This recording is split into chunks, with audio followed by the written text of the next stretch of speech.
Hi friends, welcome back to my channel. నేను మీ సుమా. మీకు ఈరోజు వెజిటేబుల్ మిల్ మేకర్ రైస్ ఎలా చేయాలో చూపిస్తున్నాను. చాలా సింపుల్ రెసిపీ, ఈజీగా ఇంట్లో చేసుకోవచ్చు. సో ఈ రైస్ మీరు ఈజీగా పిల్లలకి టిఫిన్ బాక్స్ ఇవ్వచ్చు, లంచ్కి చాలా ఈజీగా అలా స్పూన్ వేసుకొని తినేస్తారు. సో మనం బయటికి ఎక్కడైనా వెళ్ళినా కానీ టూర్కి ఈజీగా ఈ బిర్యానీ చేసుకొని మనం బాక్స్కి తీసుకువెళ్ళచ్చు. చాలా అంటే చాలా బాగుంటాయి, ఈజీ రెసిపీ. సో అది ఎలా చేయాలో చూపిస్తున్నాను. సో ముందుగా నేను ఇక్కడ 3 cups బాస్మతి రైస్ తీసుకున్నా.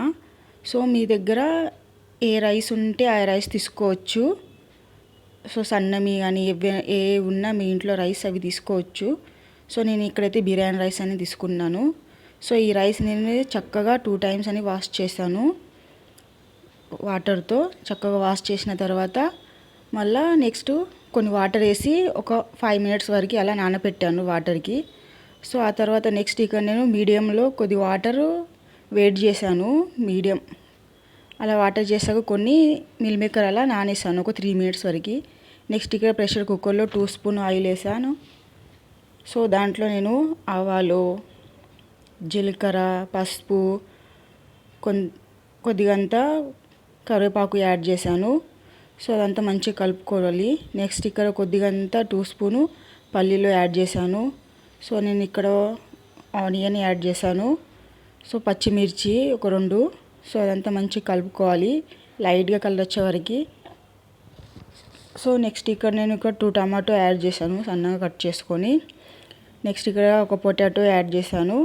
సో కాలీఫ్లవర్ యాడ్ చేశాను, కొద్దిగంతా క్యారెట్ యాడ్ చేశాను. సో ముందుగా నానబెట్టుకున్న మళ్ళీ మిల్ మేకర్ ఉంది కదా, సో చక్కగా నానిపోయినాయి. సో దాన్ని మనం హ్యాండ్తో అలా వాటర్ అన్నీ తీసేసి సో మనము ఆ రైస్లో అనేది యాడ్ చేసుకోవాలి. సో అలా చాలా బాగుంటుంది మనం అలా చేయుట్లా. సో ఇక్కడ మనము క్యాప్సికమ్ కూడా యాడ్ చేయాలి. సో అదంతా యాడ్ చేసినాక చక్కగా కలుపుకోవాలి. 2 లవంగ యాడ్ చేయాలి. అండ్ నెక్స్ట్ ఇక్కడ 2 బిర్యానీ ఆకు యాడ్ చేయాలి. సో 2 ఇలాచీ, సో టేస్ట్కి తగినంత salt, so 1 spoon ginger garlic paste. So అదంతా వేసి చక్కగా కలుపుకోవాలి. సో పచ్చివాసన పోయినంత వరకు చక్కగా కలుపుకోవాలి. సో ముందుగా కడుగు పెట్టుకున్న రైస్ ఉంది కదా, ఒక 5 minutes నానబెట్టాం కదా. సో చక్కగా రైస్ అనేది చక్కగా నానిపోయింది చూడండి అలా. సో పట్టుకోవడంతో రైస్ అనేది చాలా విడివిడిగా అనేది అవుతుంది బిర్యానీ అనేది. సో అలా వాటర్ అని తీసేసి ఒక జాలితో రైస్ అనేది దాంట్లో వేసేయాలి ప్రెషర్ కుక్కర్లో. సో టేస్ట్కి తగినంత కారం యాడ్ చేయాలి. నీకు 2 tablespoon వేసాను కారం, 1 tablespoon ధనియా పౌడర్ వేసాను. సో అలానే 1 tablespoon బిర్యానీ మసాలా వేసాను. ఉంటే వేయండి, లేకపోతే స్కిప్ చేసేయండి బిర్యానీ మసాలా. సో అదంతా చక్కగా కలుపుకోవాలి.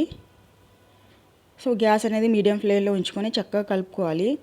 నేను ఇక్కడ 3 cup రైస్ తీసుకున్నా కదా, సో అదే కప్పుతోని నేను ఇక్కడ వాటర్ అనేది 4 cup తీసుకుంటున్నాను. సో 4 cup ఎందుకంటే మనము 5 minutes చక్కగా నానబెట్టాం కదా రైస్ అనేది. సో దానివల్ల వాటర్ అనేది చాలా తక్కువ పడుతుంది. ఇక్కడ 4 cups పడుతుంది. దానివల్ల వాటర్ అనేది 4 cups యూజ్ చేయాలి. రైస్ అనేది చాలా విడివిడిగా అవుతుంది, చాలా బాగా అవుతుంది విడివిడిగా. సో నెక్స్ట్ ఇక్కడ నేను 1 tablespoon గీ యాడ్ చేశాను. హాఫ్ అంతా లెమన్ అలా పిండేసుకోవాలి రైస్లోనే. సో లెమన్ పిండి వల్ల చాలా అంటే చాలా బాగా అవుతుంది రైస్ అనేది, చాలా స్మూత్గా టేస్టీగా అవుతుంది. సో అలా ప్రెషర్ కుక్కర్ పెట్టేసి మీడియంలో గ్యాస్ పెట్టి మీడియం సైజులో 2 whistles రావాలి. ఫస్ట్ వచ్చేసింది చూడండి. సో నెక్స్ట్ కూడా వచ్చేసింది. మీడియంలోనే పెట్టుకోవాలి గ్యాస్ అనేది. 2 whistles రావాలి మీడియంలో పెట్టుకొని. 2 whistles రాని మొత్తం గ్యాస్ అంతా పోయిన తర్వాతనే కుక్కర్ది క్యాప్ తీయాలి. చూడండి ఈజీగా మిల్ మేకర్ బిర్యానీ రైస్ అనేది రెడీ అయిపోయింది. చాలా చక్కగా రైస్ అనేది ఉడికిపోయింది చూడండి ఈజీగా. ఎంత బాగా అయిందో చూడండి, చూస్తే నోట్లో నీళ్ళు వచ్చేస్తున్నాయి, అంత బాగా అయింది. పొడి పొడిగా ఎంత బాగా అయింది. పైన కొద్దిగంత కొత్తిమీరతో గార్నిష్ చేసుకోవాలి. అంతే ఫ్రెండ్స్, ఈజీగా వెజిటేబుల్ మిల్ మేకర్ రైస్ ఎలా చేయాలో చూపించాను. చాలా అంటే చాలా బాగుంటుంది. ఈజీగా పిల్లలకి మీరు లంచ్ బాక్స్ కూడా ఇవ్వచ్చు. సో మనం ఎక్కడైనా టూర్కి వెళ్ళినా కానీ బాక్స్లో వేసుకొని అలా తినేస్తే కడుపు నిండిపోతుంది. చాలా అంటే చాలా బాగుంటుంది. సో ఒకసారి మీ ఇట్లా ట్రై చేయండి. సో అది ఎలా వచ్చినా కామెంట్లో మెన్షన్ చేయండి. నా ఛానల్ సబ్స్క్రైబ్ చేసుకోండి ఫ్రెండ్స్. బాయ్.